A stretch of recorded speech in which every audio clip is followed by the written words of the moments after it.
Let's speak to one of those who didn't make the list. Kwazi Mshengu is now former KZN Education MEC and joins us now. Mr. Mshengu, thank you so much for your time. Were you surprised by the decision to recall you? Decisions of the ANC can never be said to be surprising. We serve at the behest of the African National Congress, and when I was deployed to be an MEC for education in 2019, it was a decision of the ANC. And for all the material times, I've always understood that the ANC can at any given moment take a decision to take me out of the executive and put other new comrades to pursue the task given. So I'm not surprised, and I respect the decision of the African National Congress as a disciplined kid of the movement. So listening to you then, it doesn't seem like you agree with those who say that you being recalled was part of some factional battles that are at play in the province.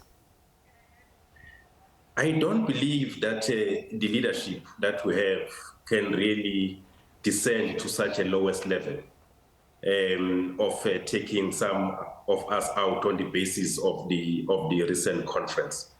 I have a strong belief that they considered a number of factors which in their collective view are in the interest of government, the ANC and the people of KwaZulu-Natal, hence the reconstitution of the Executive Council. As a result, I leave this position with no difficulties because I've always understood that I serve at the behest of the African National Congress, and my membership of the ANC has never been on the basis of position assigned, but it has always been a lifetime commitment to the service of the people, and that's what I'm going to be still doing between now and until really the last time on earth as a member of the ANC. I'm going to ask you what the future holds for you in just a moment, but let's look at your letter. I mean, you say that the leaders of the ANC in the province told you that they were withdrawing you from your position. If you're able to indulge us, what reasons did they give you for this withdrawal? We normally don't get to ask reasons for deployment or redeployment. We take what the ANC entrusts us with and run with it. In 2019, when I was asked to be the MEC for education, I did not ask leadership then as to why me? What is it that they see in me or they saw in me such that they thought I can make an MEC for education? I assumed the responsibility with great humility, but also understanding that at any given point in time, the ANC can come to a collective decision probably to remove me and place another cadre in this position. So equally, today I never sought to ask what informed the leadership to take this particular decision. I'm sure it's a decision that the leadership can explain to society if it feels that it needs to explain that particular decision. But it's a decision that I welcomed as a cadre, and it's a decision that I respect. So you leave without knowing if you did a good or a bad job?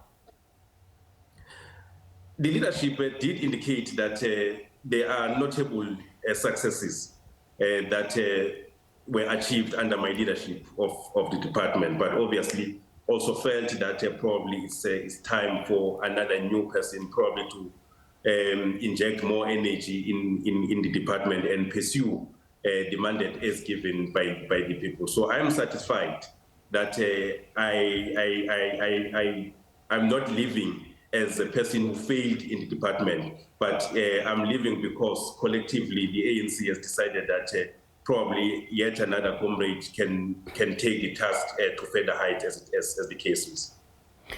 Unity is one of those things that even the current leadership says is very important going forward for the ANC in that particular province. Now, as you say, everyone serves at the prerogative of the ANC, but what do you think this decision to recall you, and you're looking at the resignation of the Premier, the former Premier, who's now the MEC for Kokta, you're looking at MEC Ravi Pillay also resigning. What do you think, though, this will do to the province? Because there are those individuals who were supporting people like yourselves. I do not believe that the unity of the ANC should be about or should be measured by who gets deployed where or redeployed.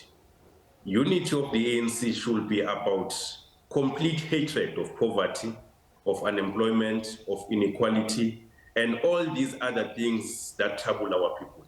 That's what we should unite against as members of the ANC.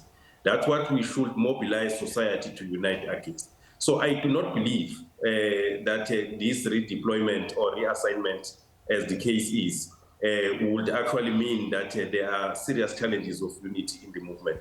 As long as all of us still believe that in our corners, in our areas of deployment, or wherever we find ourselves, we must work hard to eliminate poverty, to eliminate inequality, and deal a heavy blow against employment.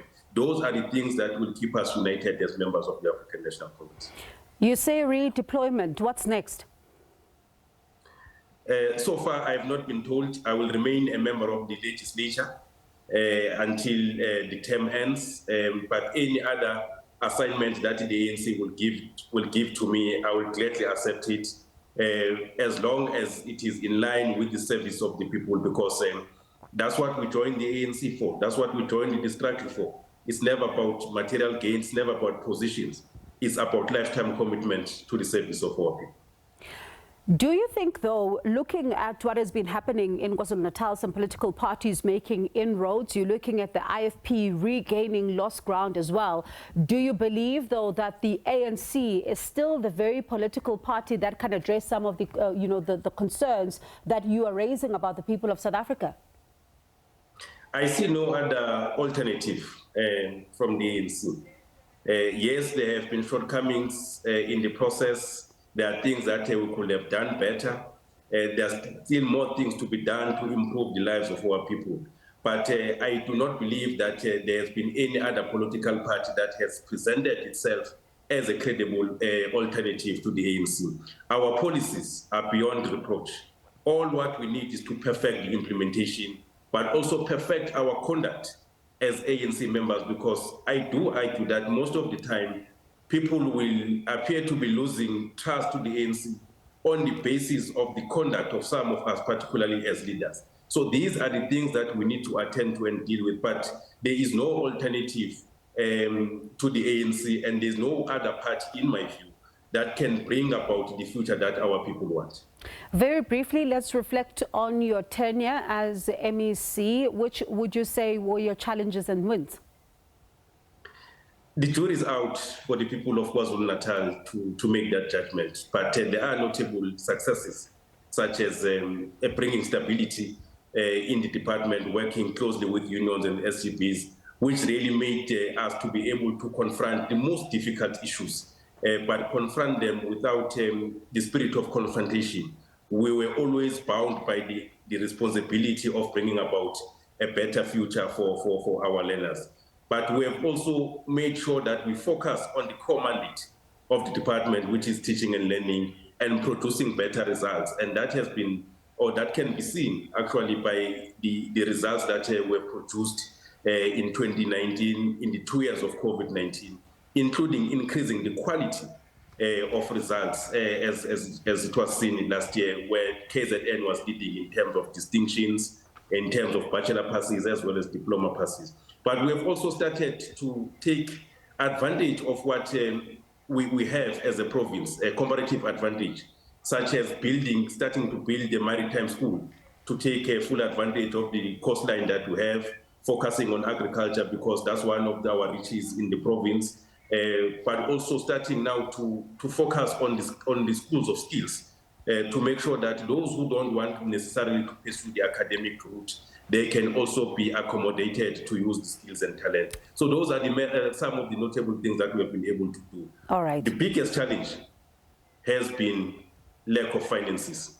Budget cuts have really dealt us a big blow in terms of our quest to improve infrastructure, particularly in rural and township schools, which are schools where the majority of our learners are, and which are schools that were historically disadvantaged, neglected, and underdeveloped. So that was a major challenge that we faced as a department. But I'm leaving this position with my head high that I did my best working together with the collective, and I'm quite certain that MEC Fraser will continue to build and make sure that this department grows to greater heights. All right, let's see what's next for you then. Thank you so much for talking to us this afternoon. That's Kwazi Mshengu, former KZN Education MEC.